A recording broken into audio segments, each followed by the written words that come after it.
All right, looks like we are alive. Mm, we'll see. Seems like it. Hello, everybody, if there are any. So we are going to continue from the last time, which is this one. Get up. VGA text mode. Oh, cool.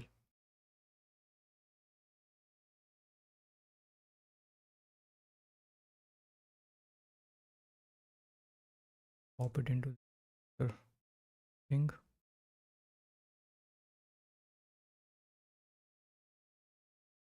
Okay, so VGA text mode. Let me just remove this Tmux thing.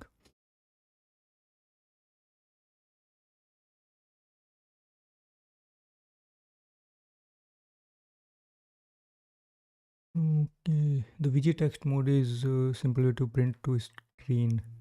I was really hoping that this OS would this block would include and this block would include actually printing things to a console.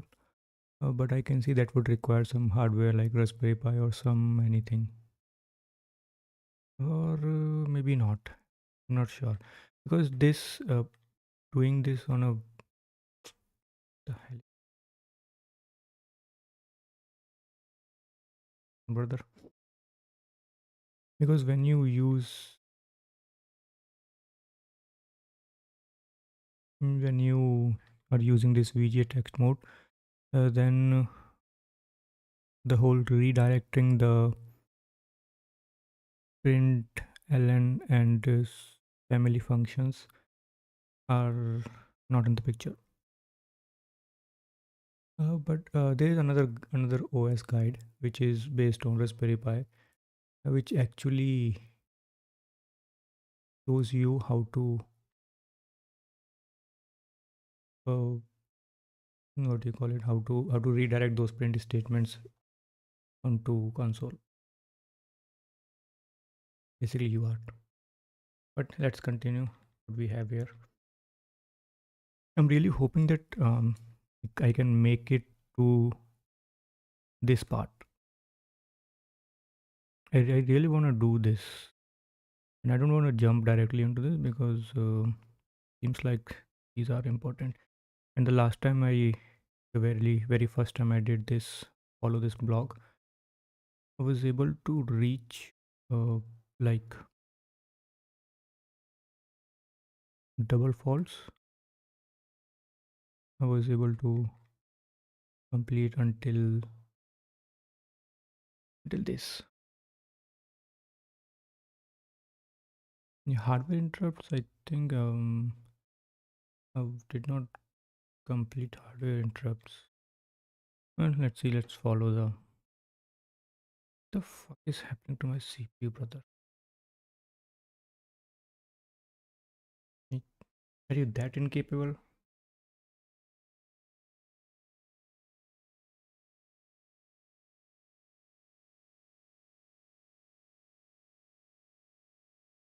Not fam.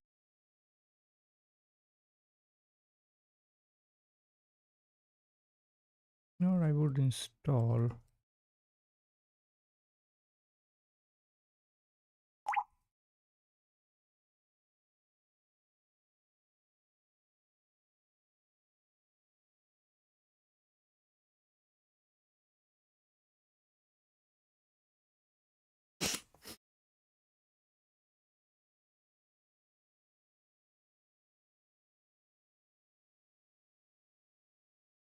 Okay. Why is my system lagging?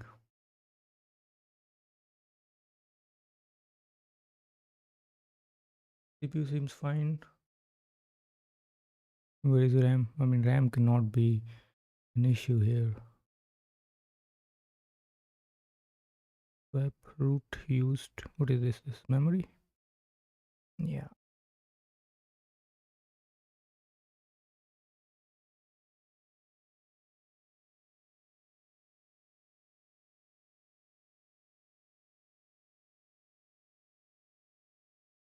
Okay, let's continue where we were in the VGA mode.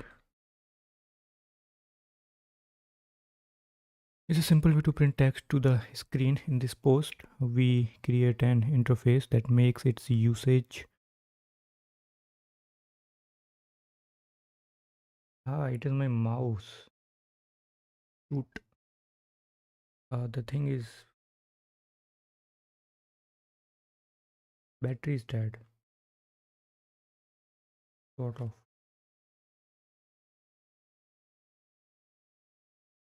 How do I charge this thing? I have to find a Type C key. For the time being, I'll use my laptop's.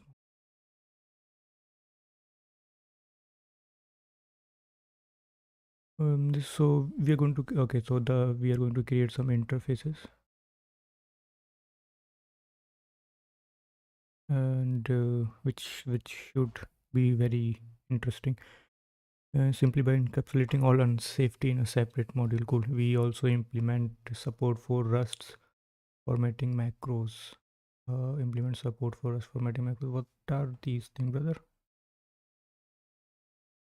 Okay, so right and right ln. Okay, these are the number of related macros in the format family. The ones which are currently implemented are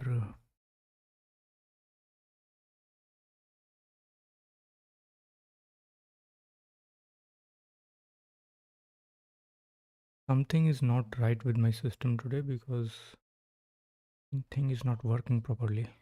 It's lagging. Is something happening with Chrome or what?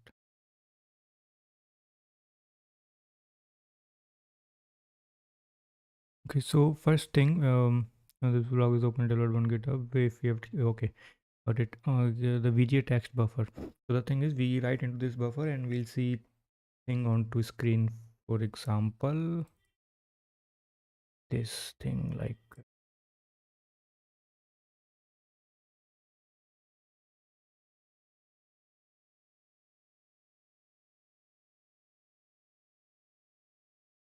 this is the bad part.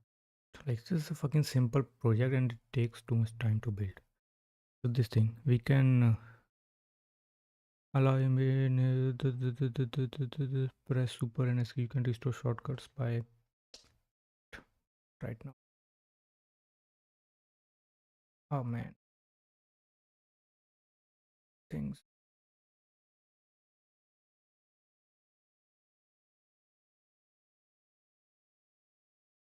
So this hello world we are writing into the buffer, and from there we can see it onto the console. So simple idea. This is what that VGA buffer is. To print a character to the screen in the VGA text mode, one has to write to the text buffer of the VGA hardware. So there was some sort of hardware. The VGA text buffer is a two-dimensional array with typically 25 rows and 80 columns, which is directly rendered to the screen. It's like an interface already. You write into that buffer and things will appear on the screen. Each array entry describes a single screen character through the following format. This is important. If only my mouse could work. So 0 to 7 bits, they are ASCII code. 8 to 11 are foreground color, 12 to 14 are background color, and this one is to blink the cursor or not. The first 7 bytes, which completely represent 128 ASCII characters, is true, represent character that should be printed in the ASCII encoding. To be more specific, it isn't exactly ASCII, but a character set named code page 437 with some additional characters and slight modification. Cool. Thing is right. The CPU load is hardly anything. There are no dropped frames so far. So then, what the fuck is? I don't want to restart the system.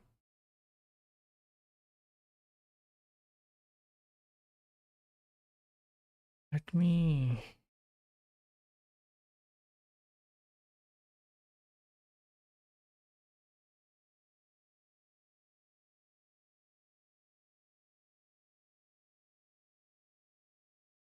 Let's see if Firefox.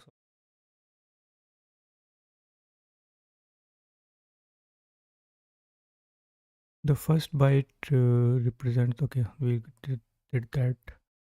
Did that already. The second byte defines how the character is displayed.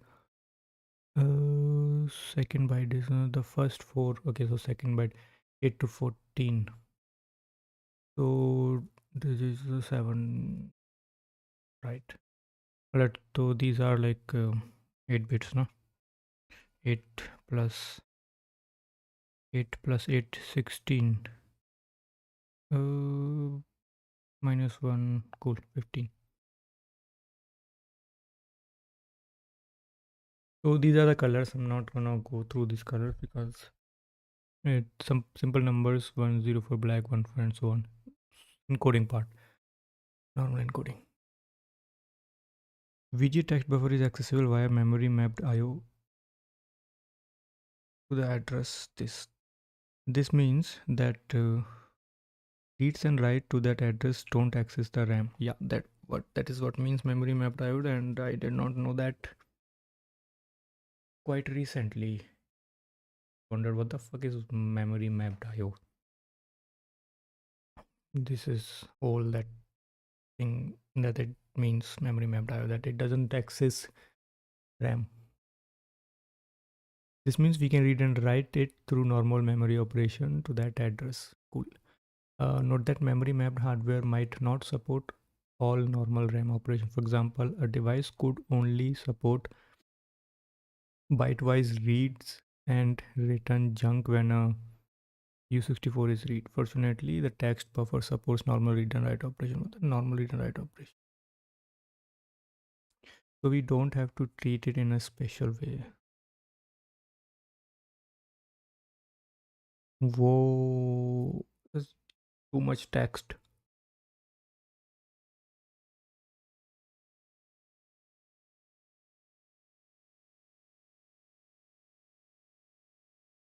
Should I read this? Do I need to? The VG hardware has two read modes selected by the read mode field. What is that? Read mode field, where it is read mode field. Okay, so graphic mode registers.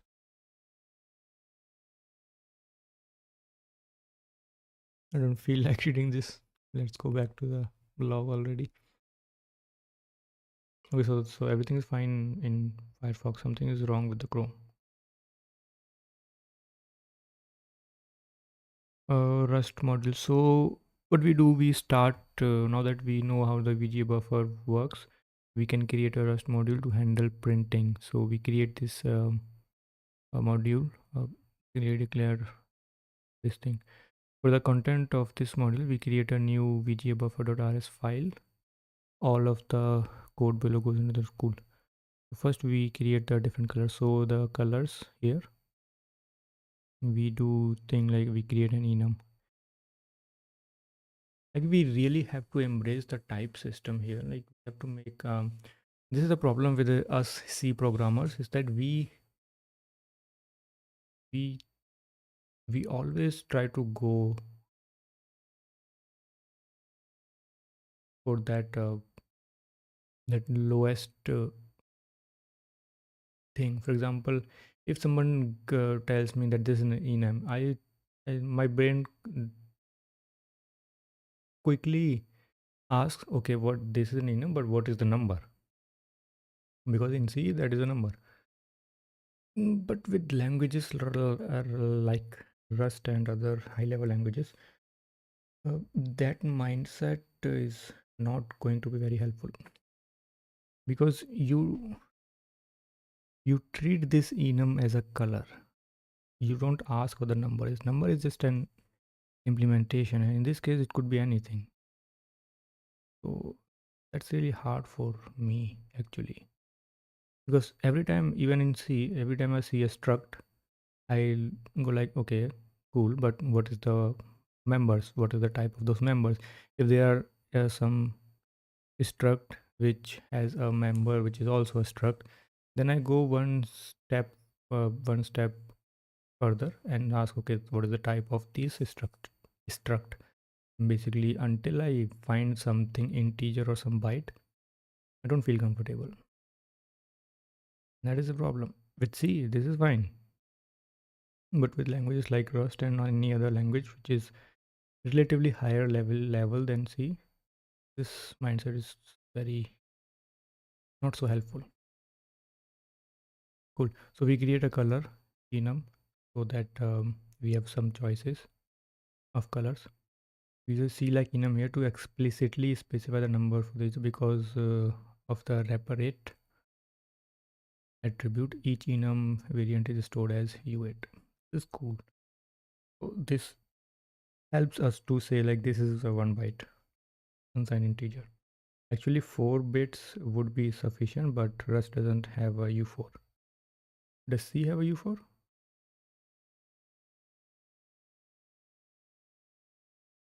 No, no, no. You also like byte is byte. But I can use that colon trickery in C to do that. But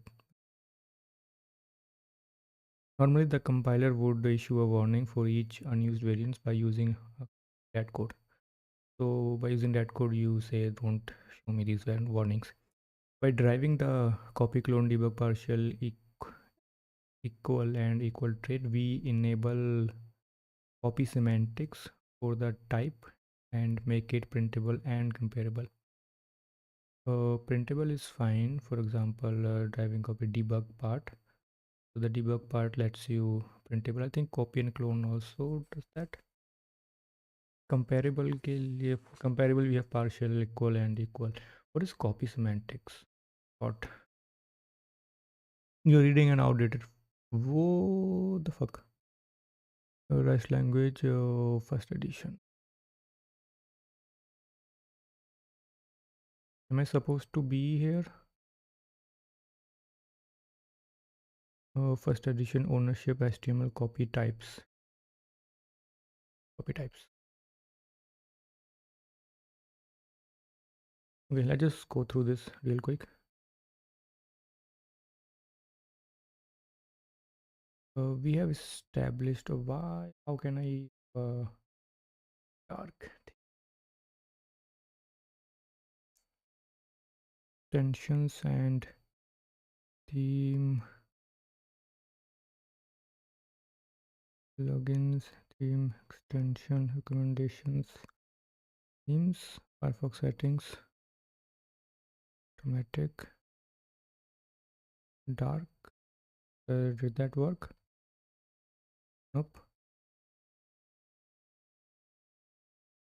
Oh, yeah.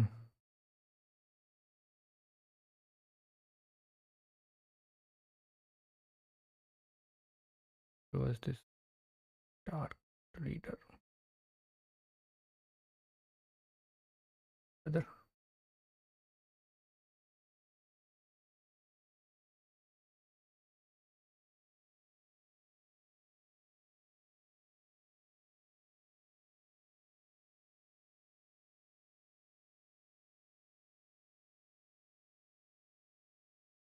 You know, I can do that from here also.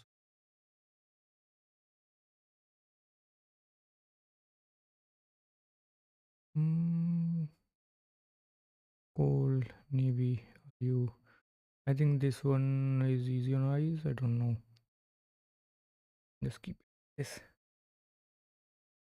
We have established that when ownership is transferred to another binding, you cannot use the original binding. However, there is a trait that changes this behavior and it's called copy. We haven't discussed the traits yet, but for now you can think of them as an annotations to a particular type that adds extra behavior. For example, v equals to 1, v2 equals to v. We won't be able to print v because value has moved. In this case, v is an either the 2 and which implements copy Oh, okay. I32, which implements copy trait. This means that just like a move, when we assign v to v2, copy of the data is made. Okay. So we are able to.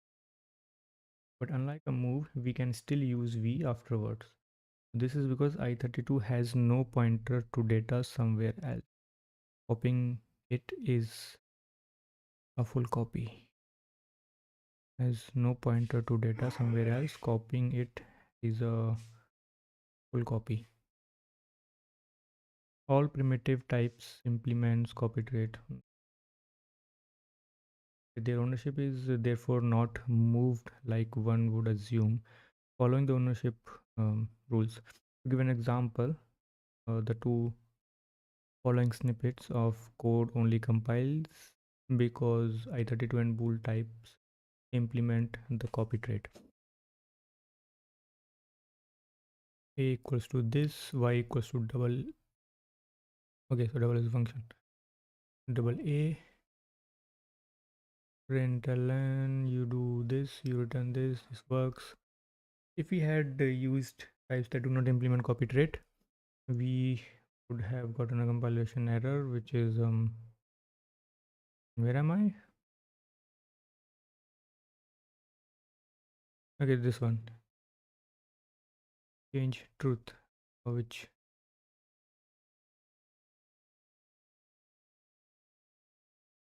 you pass an A, which is A, this thing.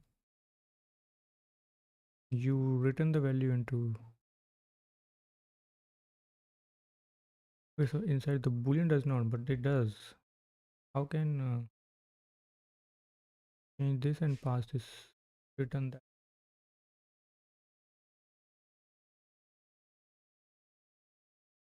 Ah, the value is moved when you use this thing. When you pass in there, this function has consumed A. So now you cannot. This has consumed use of moved value. I will discuss how to make your own types copy. Okay, back to the blog. So to represent a full color spec, full color code that specifies foreground and background color, we create a new type on top of U8. See, this is what I'm talking about, like new type. You can create a new types.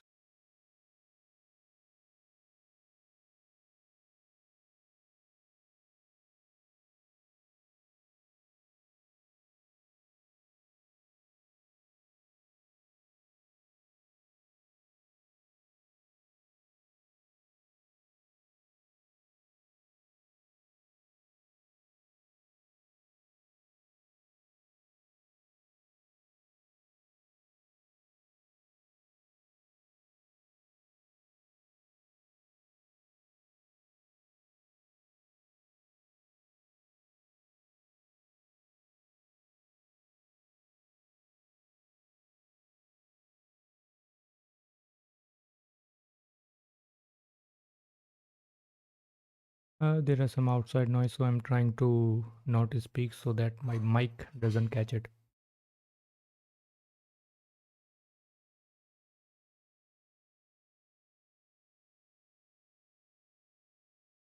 Okay, well, if it is what it is.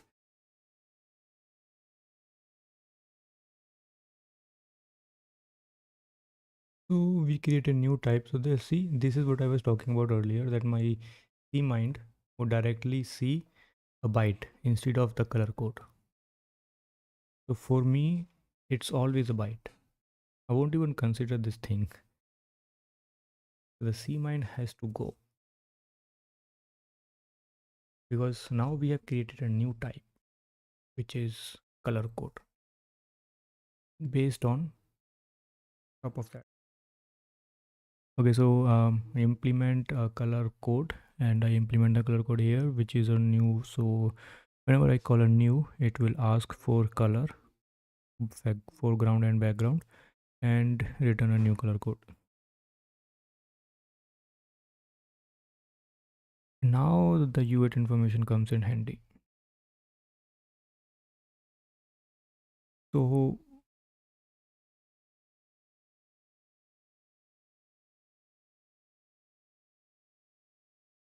I have to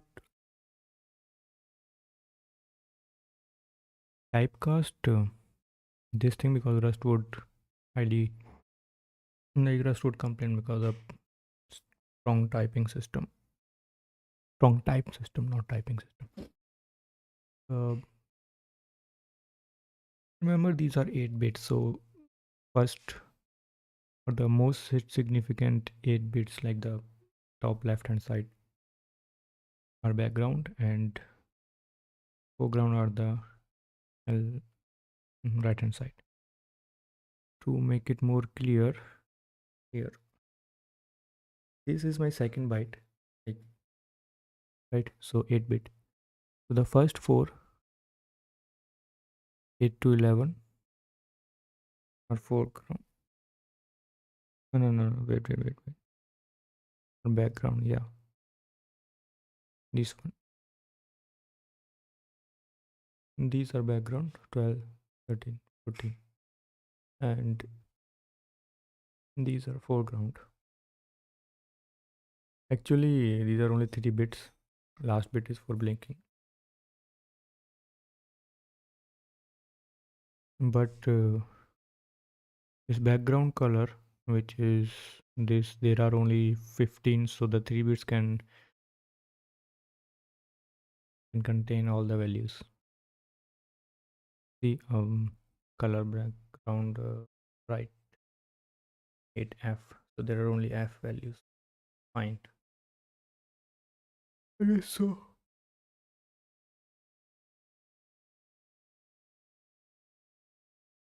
let me show you. I have done this already.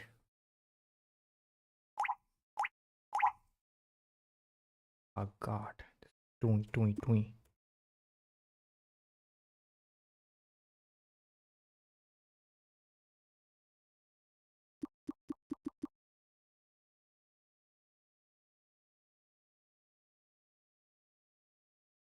So this is the code. I mean, if I have to show you, so this is the project, and this is the file that we are looking here, VGA buffer. So we said that wrapper transparent. What does transparent mean? I don't understand. Oh, what does this transparent thing do? Like before we drive the copy and debug trait, cool. To ensure that color code has the exact same data layout as U8, we use this thing. Same data layout, okay.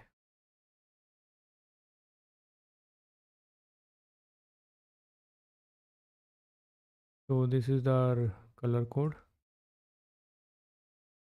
This is color code. That was the color.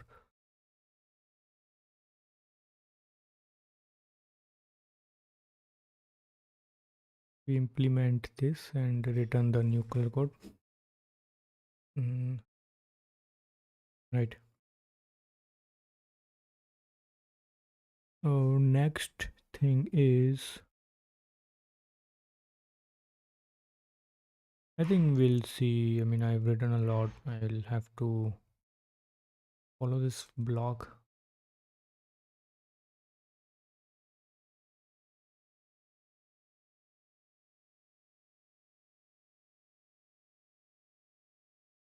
Text buffer. Now we can add and sub. We can add structures to represent a screen character and the text buffer.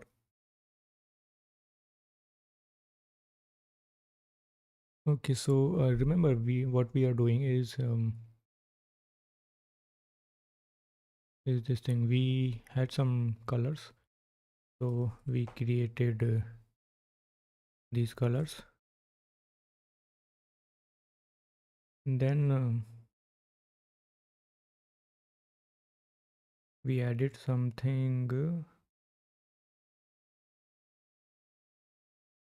Um, like these were your color. So it could be foreground or background. So I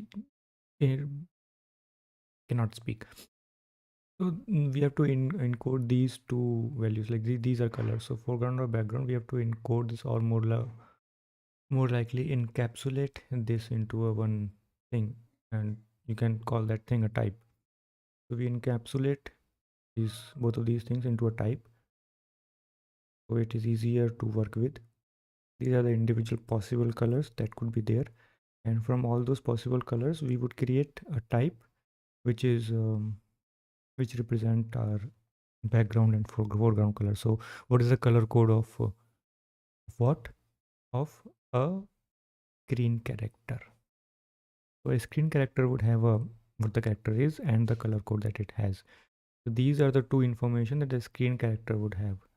So that's why the screen character is here. So the next thing is the screen character. Now we have this buffer height and width. Then we create a buffer type also, because I don't know why. Same thing, wrapper C, drive all those things to have some copy, clone, and debugging and comparison. Make it transparent so that layout is as we are defining here. To ensure that it has same memory layout as its single feed. So this is equivalent. This wrapper transparent, like represent transparent representation or represent whatever that is.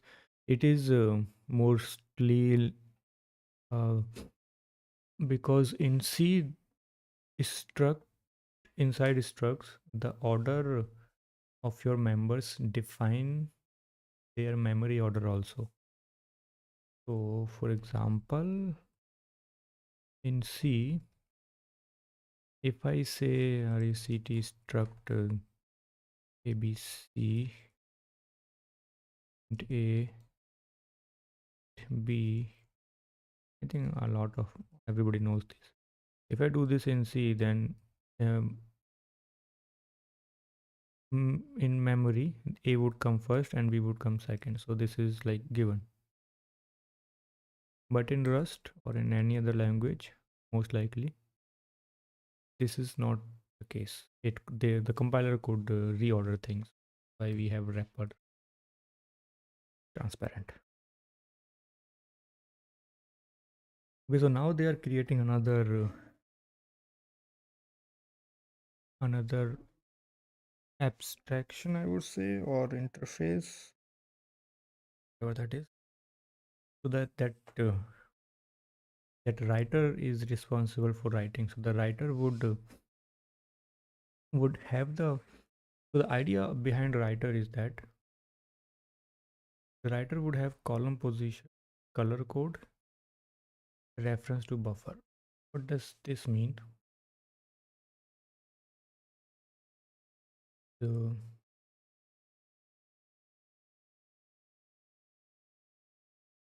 I pass in information to writer, like what to write and where to write and how to write. That is a writer's responsibility. That is the idea, I think.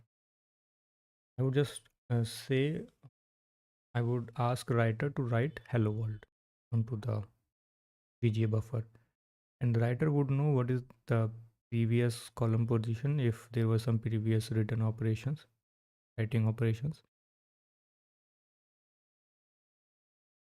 and it would also have some color code which I could provide, or it could have its default color codes, and it would have the access to this buffer.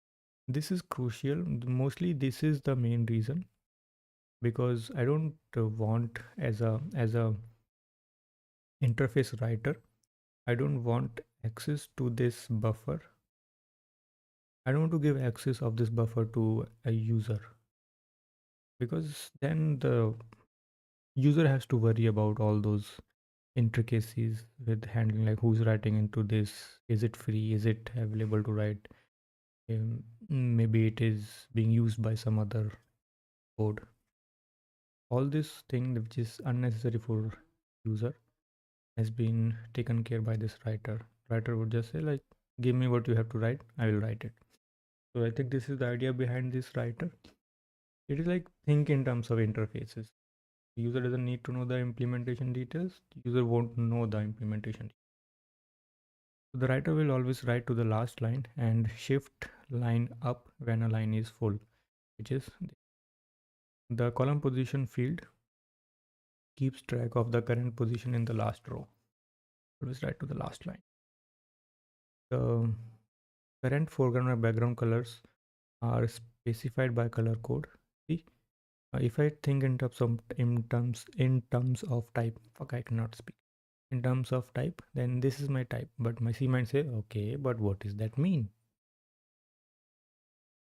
It goes like, show me the number, show me the byte. I am not comfortable with this. This is some text. This is English. Brain just screams the C brain.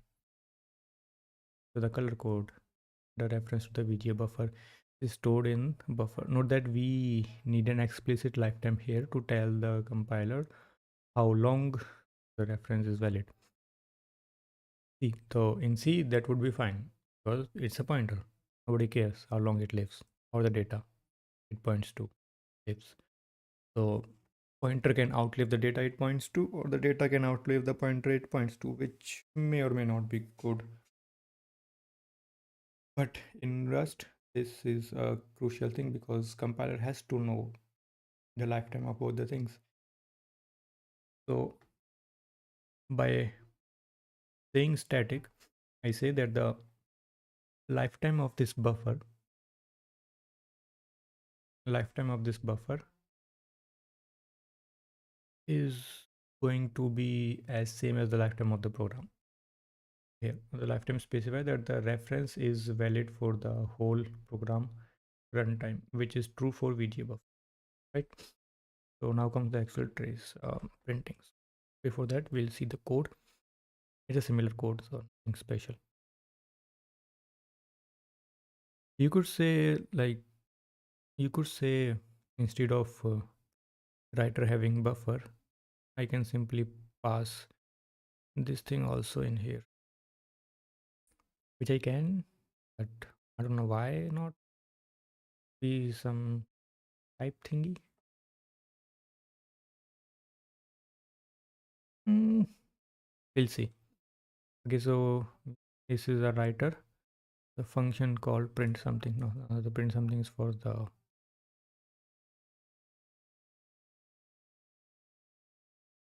print something was something temporary that just print hello world. I can simply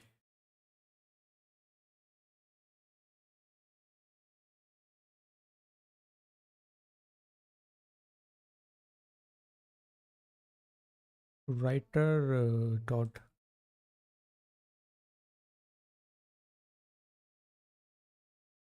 and Lou World.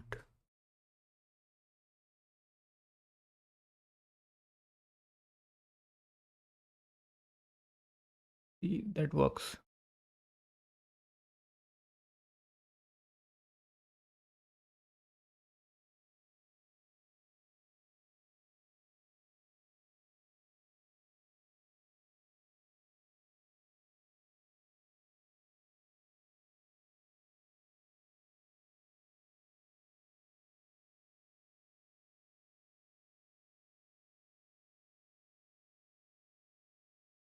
Yeah, so the writer thing, write byte. So the idea now is very common. If I can figure out how to write a byte, I can figure out how to write a string. Calling this function multiple times with some additional information or some additional tweaking case of string. So we'll first figure out how to write a byte, then we'll see to write the things. So to write a byte, the first thing I need is a reference to self. It is a mutable reference because the position of these things are going to be changed. So mutate. And what is the byte that needs to be written? It would match uh, for these things, basically two things. If it is a new line, then it calls a function called new line. How does it do things? I don't know, because not implemented yet. And otherwise, whatever that byte is, you just do this thing. Now what is this? If the column position is my buffer width greater or equals to, then you move on to the next line. So you basically press enter. Right? So whenever I'm going past the width, then I move on to the next line. The row thing, buffer height -1. Never understood this line.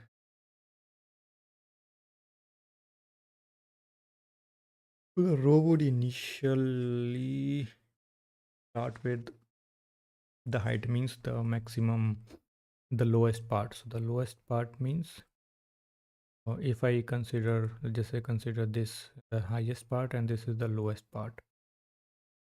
So this -1. So 1 -1. So I think this is what it is saying. So the row is here. Column is like whatever the column position is. Color code is whatever the color code is. Basically, you are creating some local copies to work with, which is a very good thing to do. Now, at those rows and column, at that particular, so into that buffer, we are writing a screen character. And the screen character is consist of a byte and a color code. Color code is this, and byte is whatever you provided here. And then we write 1 byte and move the column position. So a row was here and column was also here, but now after writing 1 byte, column moves one character forward, move by one character. This is how you increase the column position. And once your column position reaches the buffer width, means this width, let's just say this is the buffer width, then you move on to the next line. Now I want to do one experiment. Instead of doing this, can I print it in the like at the top most? So let's see. So this is my right byte. What is the type of this? Is U.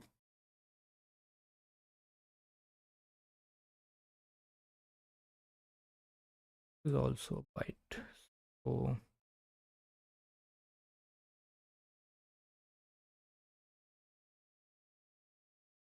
okay, so the new line doesn't work, hasn't been implemented yet.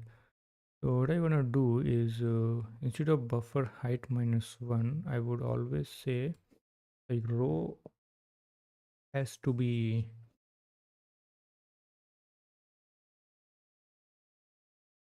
0. That work? Did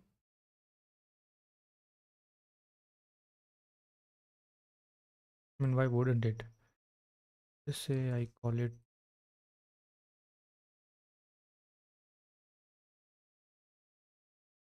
hello world. Okay, so first of all, I'm not a fan of the world.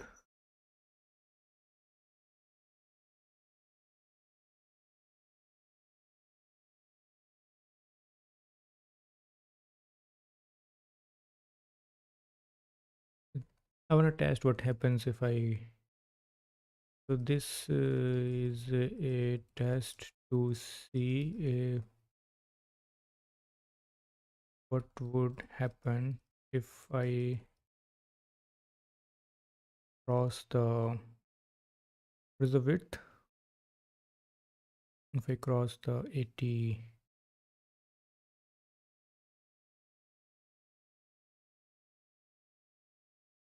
character width.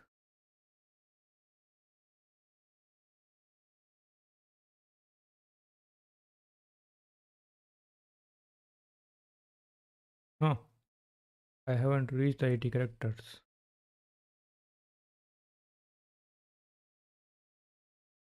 Need to add more because I could not type 80 characters.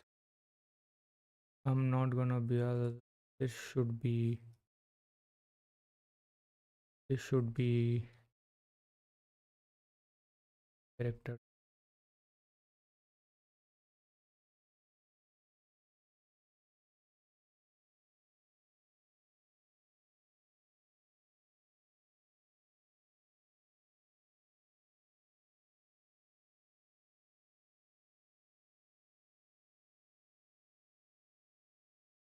Hmm. If I implement a new character by myself, what would that mean? That would mean I have to move the cursor, which is a column position, back to 0, and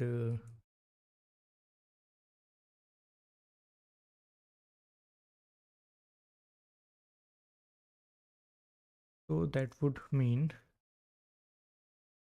I have to move the new line, which is self dot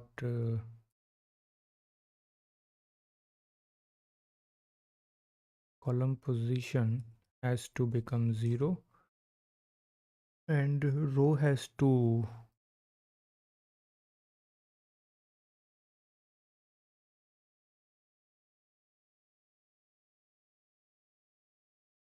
Do I have row?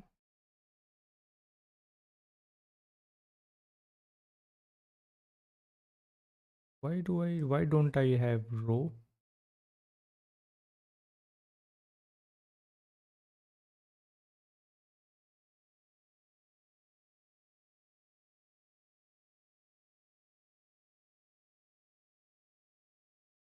Okay, so this thing is writing a byte. In the end, this is writing a byte. Who else is writing something? Okay, so you are just saying the valid characters. You write byte.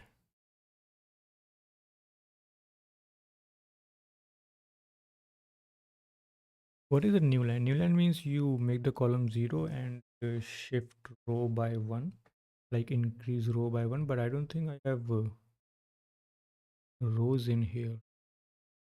The writer only have this thing, column size. Row is being calculated on every byte. So in that case, row is 1.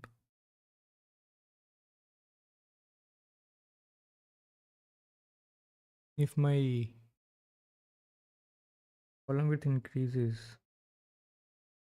that means so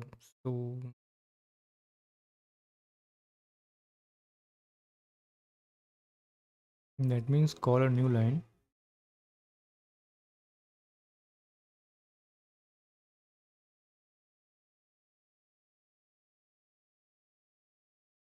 In that case, my row cannot be 1. It has to.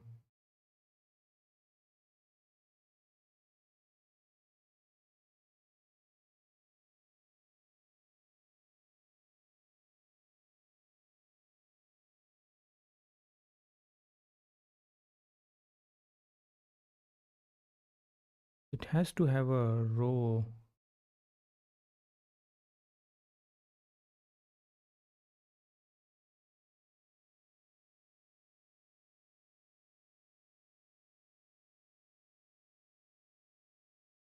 Row position, and in this case it is compiling it is complaining about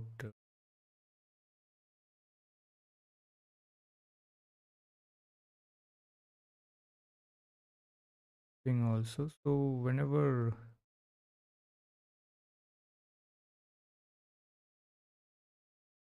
the row position would increase by 1 means it would move one line down, and if row position is greater or equals to buffer height, now things are tricky because the scrolling isn't in the picture for the time being. Let's just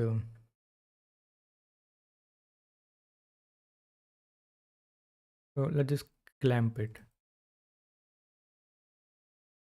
Self dot p type.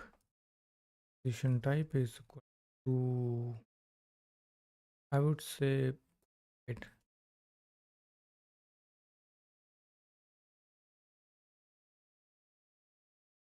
So whenever the my column position reaches the end, it calls new line, and what new line does, it makes the column position 0, means start from the very beginning, and row position is just +1. And this is just a safety check.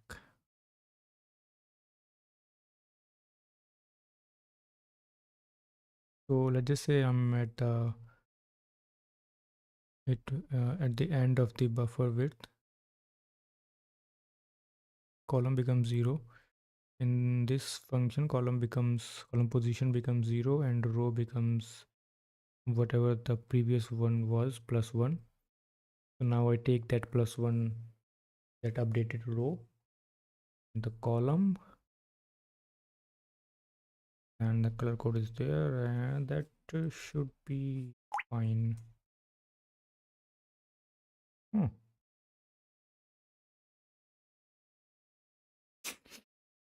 I feel so proud of myself. Pathetic, primitive logic. Hmm.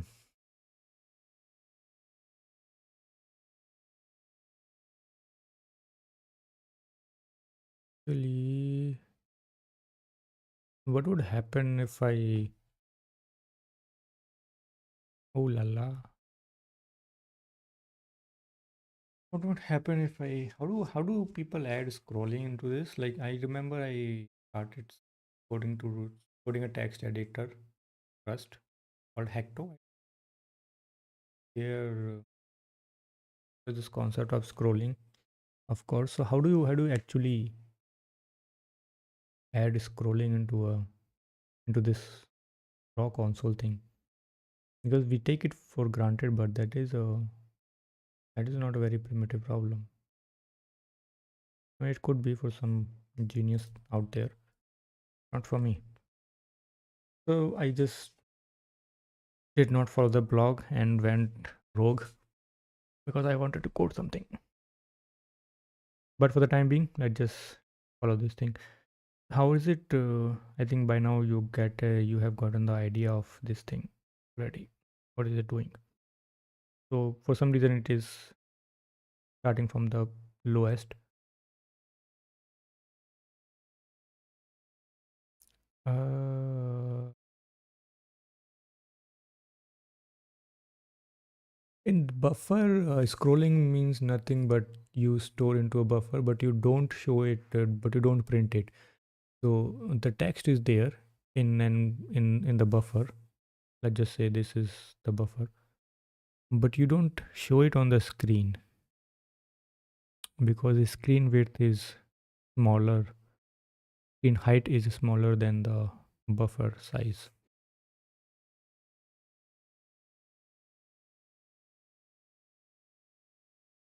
So inside write string, what you do is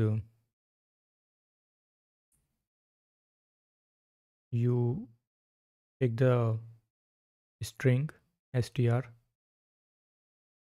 you convert it into bytes, and then you match the bytes. So see, you you got the string, you took the byte, and now it's just a matter of calling that function that we wrote.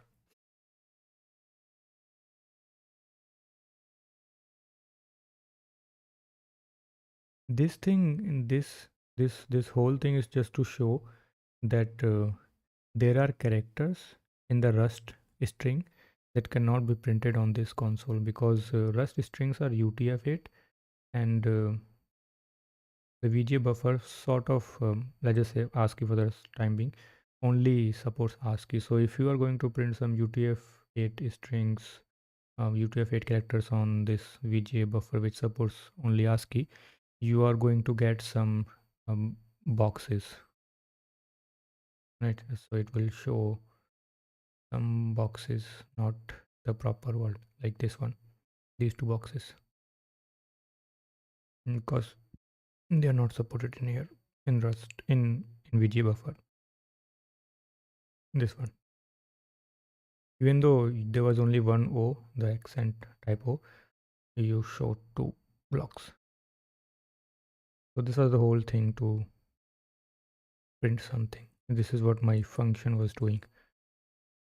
And this function, print something. I'm calling this into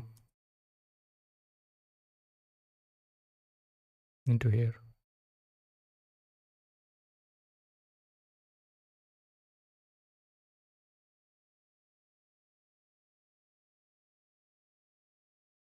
Cannot find create for test. Can't find create cool. मत find करो.